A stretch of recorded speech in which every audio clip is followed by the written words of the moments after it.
오늘 시편 116편을 묵상해 보면 오늘 이 시를 쓴 시인은 굉장히 어려운 상황 속에 놓여 있습니다. 형편도 어렵습니다.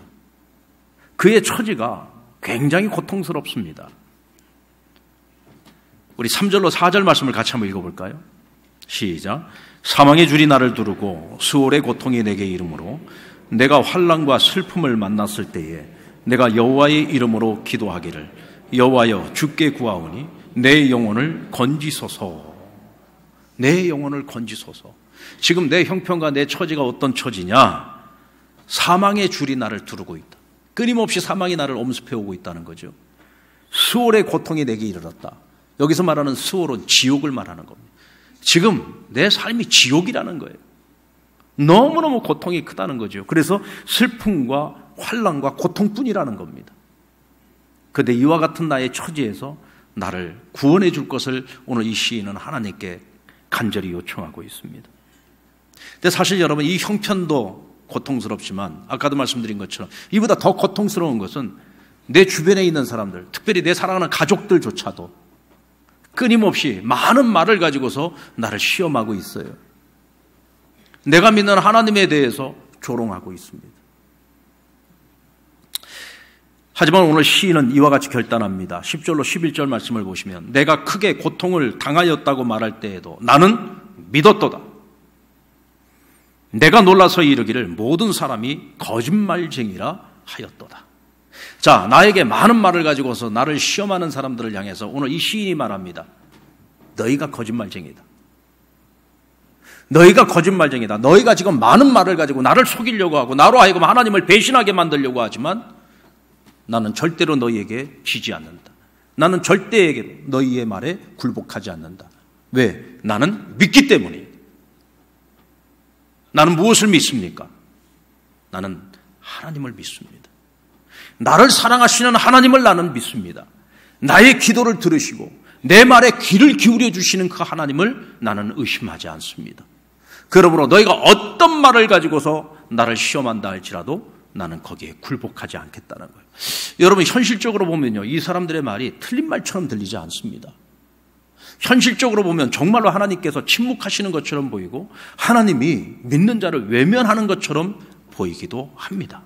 그런데 여러분, 그 모든 상황과 그 모든 현실을 뛰어넘어서 그럼에도 불구하고 하나님을 믿는 믿음이 참 믿음이라는 것이죠. 아멘입니까? 자, 그렇다면 우리가 어떻게 어려운 상황 속에서 정말 현실적으로 볼 때는 하나님이 계시지 않은 것처럼 보이는 그런 상황 속에서도 믿음의 고백을 할 수 있을까요? 자, 오늘 시인은 하나님을 믿되 하나님의 전부를 믿고 있습니다. 자, 우리 다 같이 한번 따라볼까요? 하나님의 전부를 믿습니다. 내가 믿고 싶은 부분만 믿는 게 아니에요. 하나님의 전부를 믿는 겁니다. 하나님의 전부를 믿는다는 것은 하나님의 말씀을 가감없이 믿는다는 거예요. 아멘입니까? 이거는 되고 안 되고, 이건 내가 믿을 수 있고 없고 내가 판단하는 것이 아닙니다. 하나님에 대해서 전적으로 믿는 것입니다. 전부를 믿는 것입니다. 절대적인 신뢰를 가지고 살아가는 것이죠. 이때 하나님께서 우리에게 무엇을 주시느냐? 평안을 주십니다. 하나님께서 우리에게 평안을 주시는 거예요. 오늘 시인은 내가 하나님께 간구하였더니 하나님께서 나를 구원하셨다고 자신의 경험을 통해서 고백합니다. 그런데 오늘 8절 말씀을 한번 볼까요? 8절 말씀 같이 한번 읽겠습니다. 시작. 주께서 내 영혼을 사망에서 내 눈을 눈물에서 내 발을 넘어짐에서 건지셨나이다. 여러분, 건지실 거라고 했어요? 건디셨나이다 그랬어요?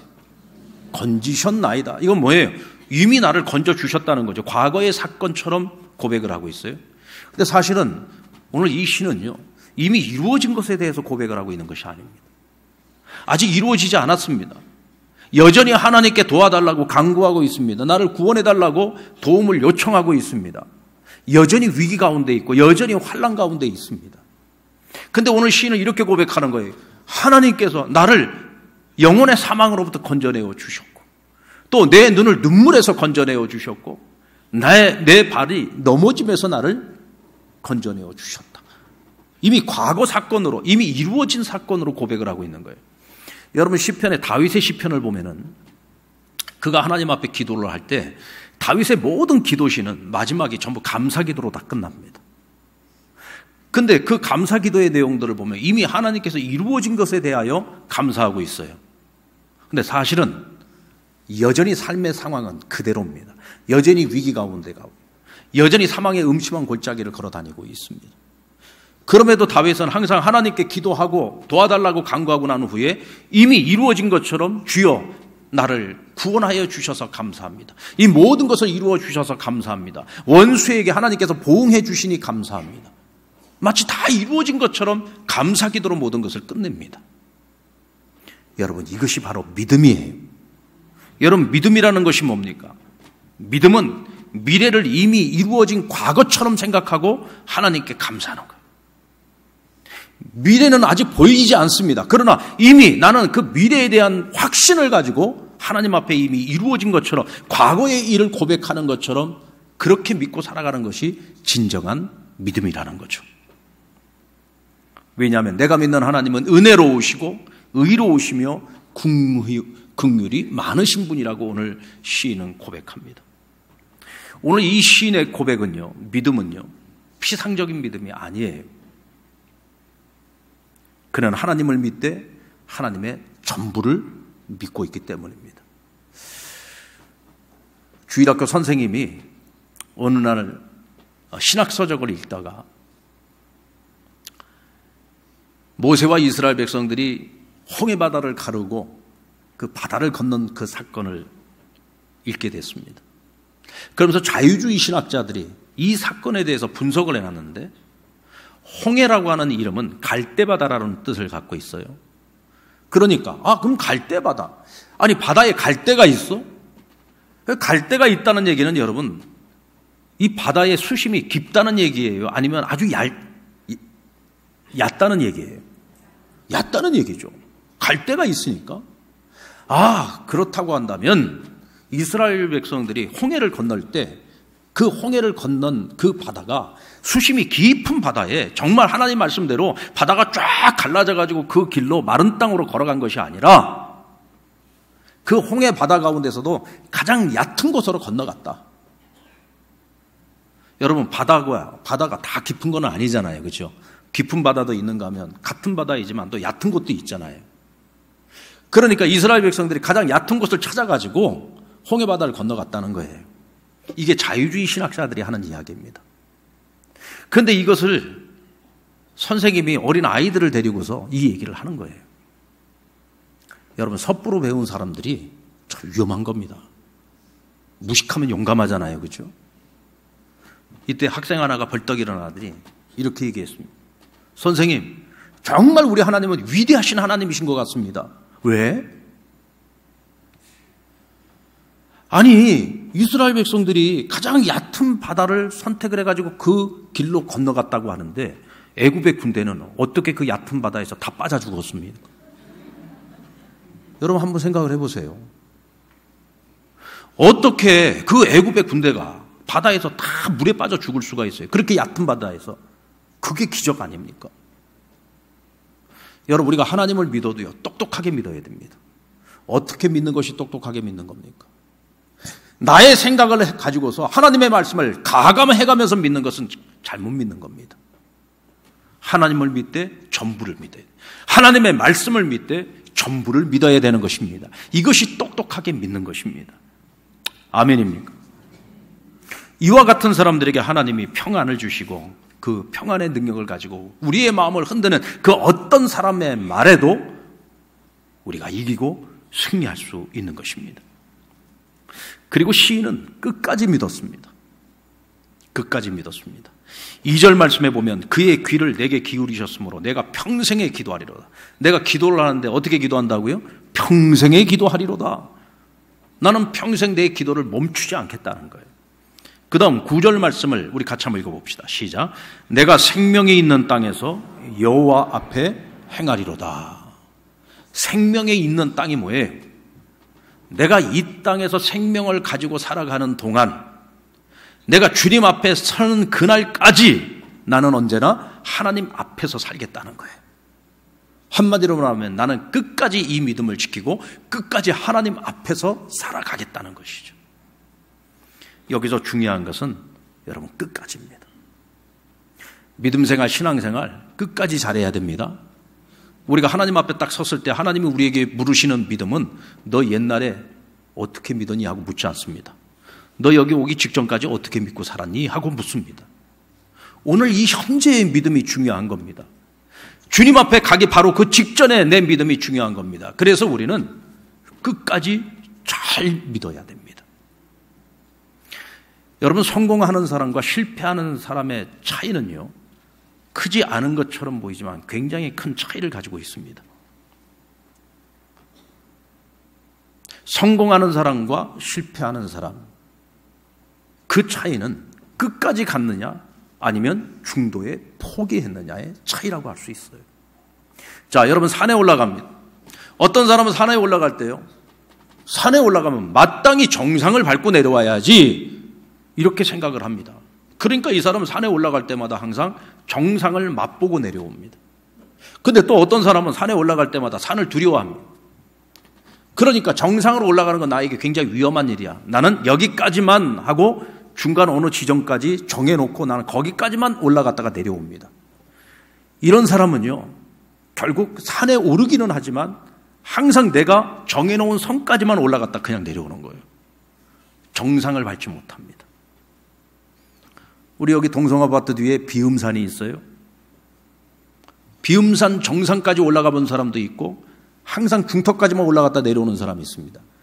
이 동네 10년을 살아도 비음산 정상을 밟지 못하고 맨날 중간까지만 올라갔다 내려오는 사람들도 있죠. 이건 제 얘기가 아닙니다.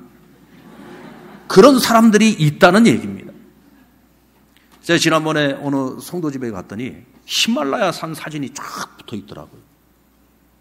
그것도 아주 마루 전 한복판 꼭대기에다가 딱 붙여놨어요. 뭔가 의미가 있겠구나 싶어서 저 사진은 뭡니까 했더니, 목사님, 제가 저 히말라야를 다녀왔습니다 그러는 거예요. 아, 그렇습니까? 히말라야를 다녀왔습니다. 이분이 산을 굉장히 좋아해요. 아마추어 등산가입니다. 그러니까 자기 돈, 비싼 돈 들여가지고 네팔에 있는 히말라야까지 다녀온 거예요. 그래서 제가 정상을 밟았습니까? 그랬더니, 근데 목사님, 제가 정상은 못 밟았습니다. 히말라야까지 갔으면 정상을 밟고 오셔야지 왜 정상을 안 밟고 왔습니까? 히말라야는 봉우리가 하나만 있는 게 아니에요. 여러 개의 봉우리가 있습니다. 그런데 그 어떤 봉우리도 아마추어들에게는 정상에 올라가는 걸 허락하지 않습니다. 아마추어들이 올라갈 수 있는 걸 허락되는 선이 있어요. 그 선이 어디냐면 베이스 캠프를 치는 곳까지는 올라갑니다. 근데 그 이상을 올라가기 위해서는 프로가 돼야 됩니다. 전문가가 돼야 되는 거죠. 산을 오르더라도 여러분 정상을 밟는 사람과 그리고 중간까지만 올라갈 수 있는 것, 이것도 여러분 정해져 있다는 거예요. 그것이 뭐냐? 실력의 차이입니다. 아무리 오르고 싶은 마음이 있어도 그만한 실력을 갖추지 못하면 정상을 밟을 수가 없는 겁니다. 제가 가끔가다 우리 부목사님들 중에 키 큰 목사님들이 있어요. 180 이상의 목사님. 우리 교회에서 제일 큰 목사님이 이일광 목사님 185예요. 제가 가끔가다 신방을 하다가 엘리베이터를 딱 타면은 제가 짓궂게 한 번씩 묻습니다. 이 목사님, 어디 위에 공기는 아래 공기하고 좀 다른가? 그러면 하는 얘기예요. 목사님, 위에 공기 별로 안 좋습니다. 이 먼지가 위로 다 올라와가지고 위에 공기는 아주 먼지만 마십니다. 그 얘기를 듣는 저는 그래도 부럽습니다. 왜냐하면 위에 공기를 마셔본 적이 없어요. 항상 제 눈높이에서만 그 공기를 마시니까. 야, 나는 먼지를 마셔도 위에 공기 한번 마셔봤으면 좋겠다. 올라가 본 사람만이 정상의 그 맛을 아는 거예요. 안 올라가 본 사람은 죽었다 깨나도 그 맛을 모릅니다. 실력을 갖춰야만 그 정상의 기쁨을 맛볼 수 있는 거죠. 여러분, 믿음도 마찬가지예요. 믿음의 실력을 키워야 됩니다. 믿음의 정상을 경험을 해봐야 됩니다. 믿음의 정상을 경험을 해봐야 그 믿음을 발판으로 더 큰 믿음을 우리가 계속해서 한 단계 한 단계 올라갈 수 있는 겁니다. 근데 항상 중간에 포기해버립니다. 난 여기까지 이 정도만 해도 난 충분해 하고 항상 정상의 맛을 보지 못하고 항상 여기까지만 하고 끝까지 가지 못하니까 그 믿음의 결과를 보지 못하는 거예요. 내 삶에 기적이 나타나질 않습니다. 하나님이 나를 위해서 일하고 계시는데 결과를 보지도 않았는데 내가 스스로 포기해버리는 거예요. 항상 나는 여기까지만, 이 정도만 해도 괜찮아 하고 스스로가 자꾸 선을 그어버리니까 믿음의 정상을 경험하지 못하는 겁니다. 그러니까 끝까지 가지는 못하는 거예요. 여러분, 우리가 믿음 생활하면서 왜 기적을 경험하지 못합니까? 왜 하나님의 은혜를 경험하지 못하는 겁니까? 오늘 나를 위해서 일하고 계시는 하나님의 손길을 내가 왜 경험을 못합니까? 끝까지 가보지 않으니까 그러는 거예요. 여러분, 끝까지 가보십시오. 우리는 살아가면서 내게 믿음을 요구하는 사건들이 시시각각 우리 인생에 많이 찾아옵니다. 그때마다 여러분들 가다가 돌아서지는 않았습니까? 가다가 중간에 내려오지는 않았습니까? 이제부터는 그러지 마십시오. 한번 끝까지 믿어보세요. 끝까지 가보십시오. 그럼 우리는 거기서 하나님이 일하고 계신 결과를 보게 됩니다. 때로는 하나님께서 급하게 우리에게 기적을 보여주실 때도 있습니다. 이런 믿음의 경험들이 쌓이고 쌓여서 내 믿음이 성장해 가는 것이죠.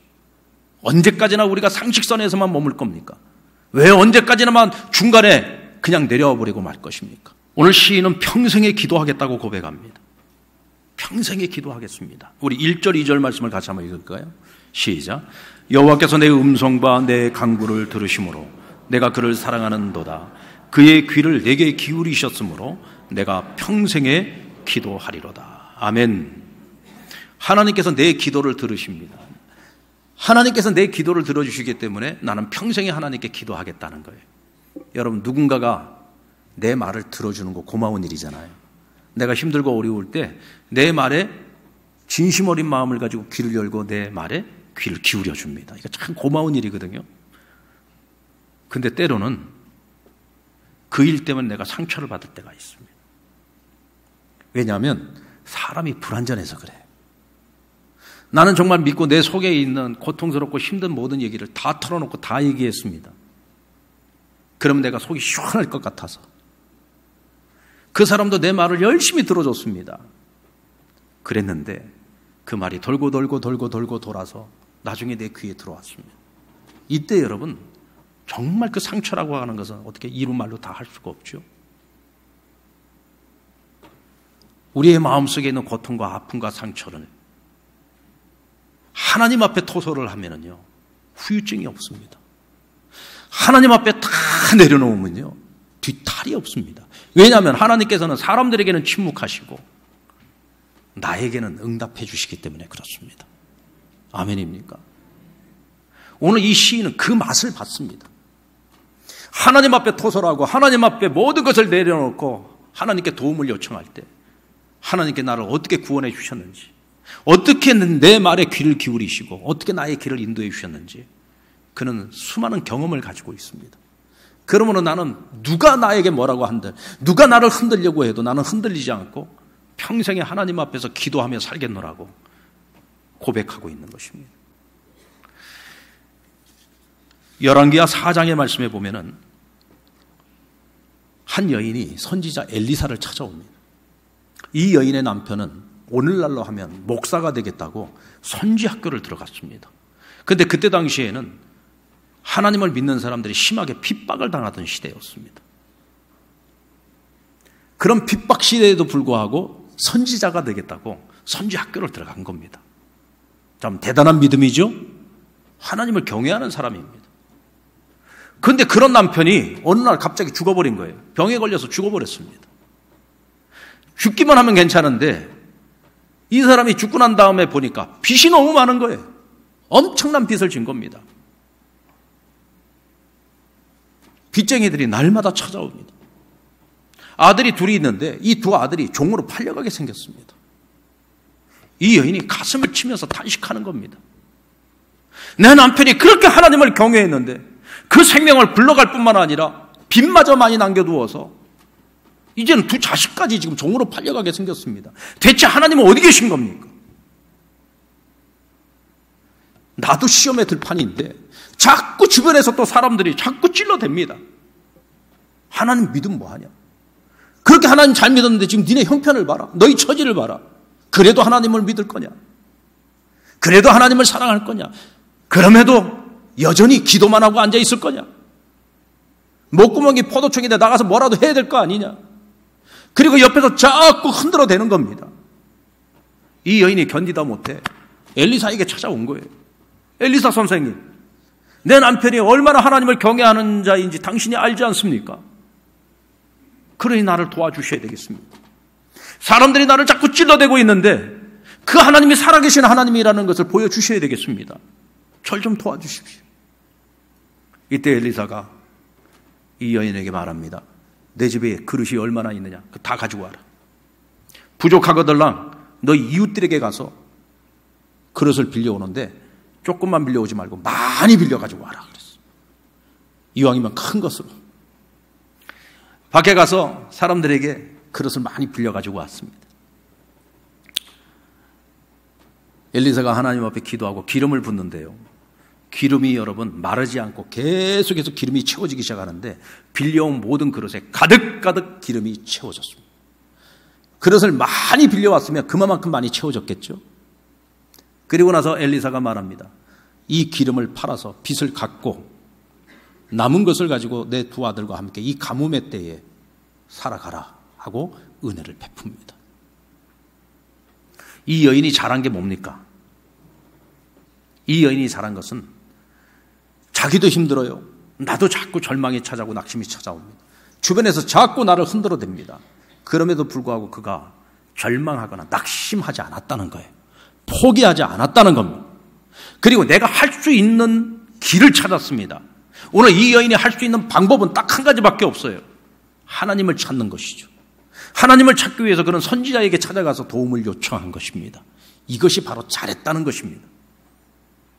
여러분, 우리는요, 지난 주일날에도 제가 말씀드렸습니다만은 내가 가지지 못한 것으로 승부를 걸려고 하면 안 됩니다. 내가 할 줄 모르는 것을 가지고 승부를 걸려고 하면 안 됩니다. 우리는 우리가 가장 잘 할 수 있는 것을 가지고 승부를 걸어야 됩니다.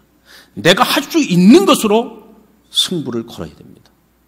오늘 이 여인에게는 그것이 무엇이었나요? 바로 기도였습니다. 엘리사에게 찾아가서 자신의 형편을 이야기하고 기도를 통해서 하나님의 도우심을 구할 때 그 가정에 기적이 나타난 것입니다.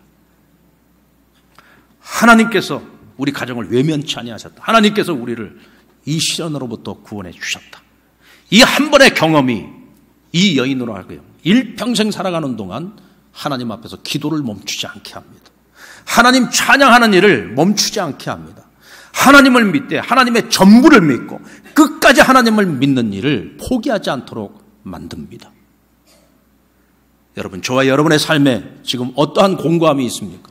어떤 어려움이 있고 어떤 두려움이 있습니까? 여러분 꼭 기억하십시오. 어떤 상황 속에서도 하나님을 믿되 하나님의 전부를 믿으십시오. 아멘입니까? 어떠한 경우에도 중도에 포기하고 중도에 내려오지 마십시오. 끝까지 가보십시오. 여러분들의 그 믿음을 가지고 하나님을 믿고 신뢰하며 나아갈 때 끝까지 가보세요. 결론을 볼 때까지. 오히려 우리는 그와 같은 믿음의 결론들을 통해서, 믿음의 결과들을 통해서 살아계신 하나님을 만나게 되고 어떤 경우에도 우리는 하나님을 부인하지 않게 될 것입니다. 그리고 오늘 이 시인이 고백하고 있는 것처럼 내가 평생에 하나님 앞에 기도하며 살겠노라는 이 고백이 저와 여러분의 고백이 될 것입니다. 그리고 우리의 기도의 삶을 통해서 하나님 우리를 구원해 주실 것이고 오히려 우리에게 찾아오는 그 위기를 하나님께서 기회로 만들어 주실 것입니다. 여러분 잘 생각해 보세요. 어느 시대를 살았든지 간에 우리 인생에 위기가 없었던 적은 없습니다. 항상 문제는 있었고 항상 위기는 있었습니다. 그러나 그 위기를 나에게 위기로 만들지 마시고 그 위기를 기회로 만드십시오. 그것이 무엇입니까? 기도입니다. 그것이 무엇입니까? 끝까지 가는 믿음입니다. 그것이 무엇입니까? 하나님의 전부를 믿는 믿음입니다. 그 믿음으로 승리할 수 있는 저와 여러분 되기를 주의 이름으로 축원합니다.